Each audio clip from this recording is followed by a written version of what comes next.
Welcome back to Let's Build a Tetris-Like with Unreal Engine 5. Over the weekend, I got a lot done, but I'm going to try and break it down into some smaller videos. So the first thing I wanted to look at was this increase black line thickness. The problem that I'm trying to solve here is that on mobile, these black borders that I had around the texture were having trouble showing up, and they just weren't looking that good on the smaller screen. So I increased it by 1 pixel. I might actually increase it by 2 more pixels, just so that it like shows up really good on there. But I don't know, it looks okay right now on mobile. So I'm gonna leave it like this, see how I feel. But all I did was I went into Krita, I made that edit, and then I re-imported it in Unreal. And so now the Tetraminos look like this. So just slightly thicker black lines. That is it. So let's mark this one as done.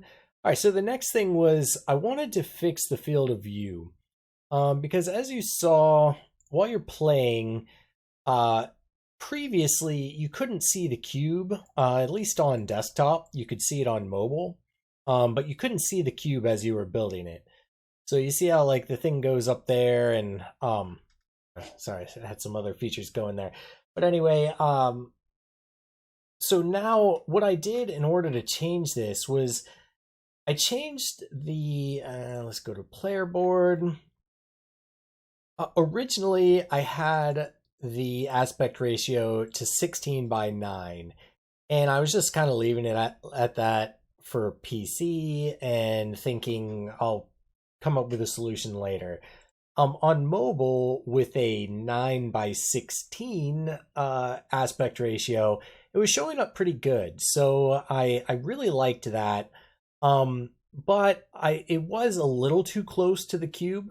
So something I changed was I made the cube build behind the player board now. So as you'll see, it stays behind, whereas before I was moving the player board like forward each time and building the cube above, and the cube was staying in a static position. And I was just moving the board. Now it's the opposite. The cube still, or actually not the complete opposite. The cube still stays in a completely static position, but now so does this, and I move the active slice forward and backward. I also animated it, but I can get into that later. So that was the next change.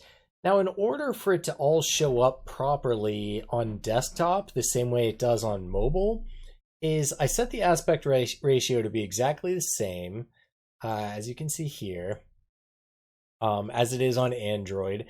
But the board camera, I am changing it a little bit on mobile. I might move this back a little bit more.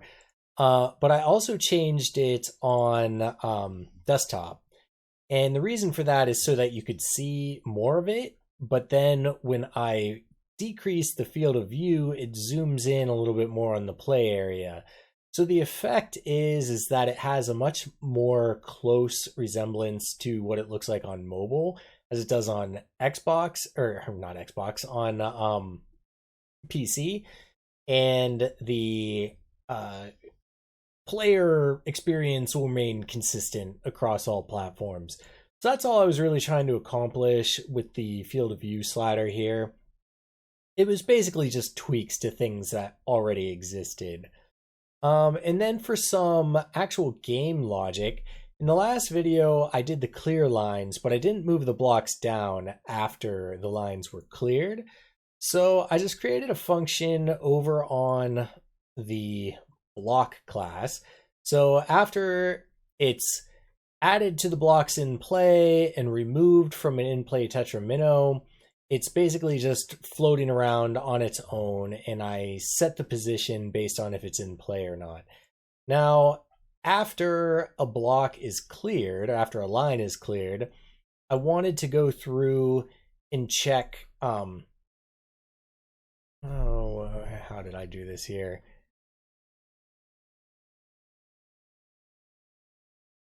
Oh yeah, this kind of goes into like multiple layers of changes.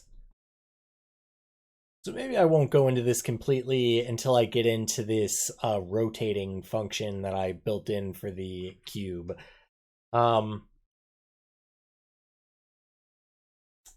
Yeah.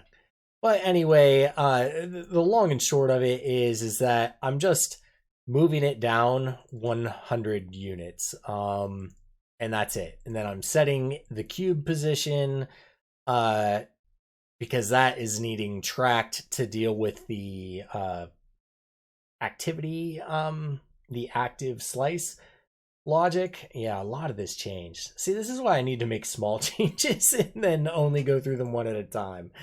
But then I set the location to the new. So yeah, I'm basically just moving it down 100 units, which is the size of one block. But then I also have this function here that changes the tracked cube position that it's in. Yeah, I think the rest I'll go through in another video. I want to keep these only at like 5 minutes. I'll probably have weekends like this where I do an awful lot of stuff and then I'll have to break it up. But during the week, it's easier for me to just do smaller changes and smaller videos. So I'm going to end this here. Tomorrow we'll go into scanning once per cycle, animating the active slice, and we'll just kind of keep going down this list to burn through the stuff that I did this weekend. I hope you enjoyed this video. It should make more sense as future videos come up. But that's all I'm going to cover for now. I'll see you in the next one.